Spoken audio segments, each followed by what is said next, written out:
Sobra-sobra yung mga panliling lang nila eh. Tignan ko yung post na yan ah.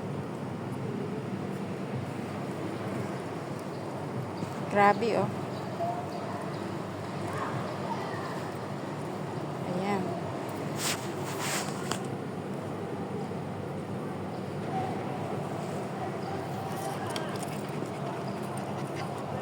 Grabe.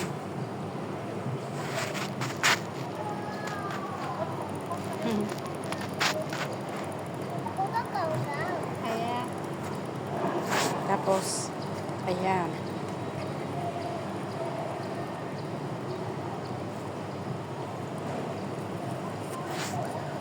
Ayan yung comment ko. Tapos nag-reply si Monkey. Ayan, sabi ni Monkey oh. Mag-direct message daw. Oh my God.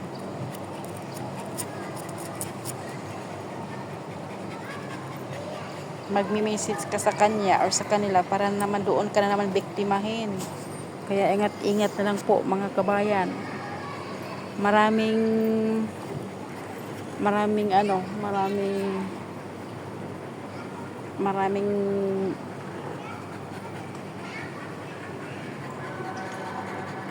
Maraming kampon ng demonyo ang nasa social media ngayon.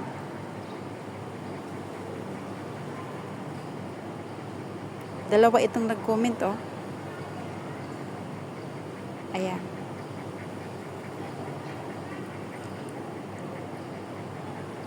Ay, isa lang para. Ayan. Pagkatapos ginamit niya yung pangalan ni Prince Hamdan Pasa at picture. Gago. Ayan.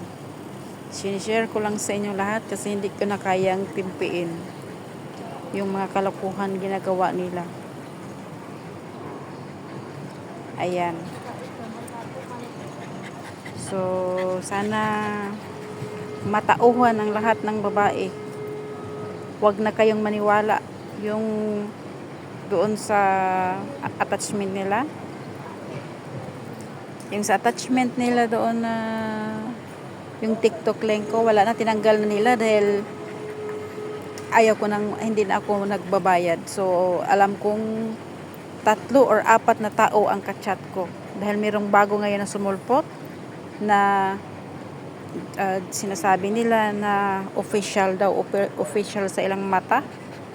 Ang sarap talagang tusukin para hindi na makakita. Kaya ingat-ingat na lang guys para hindi mabiktima.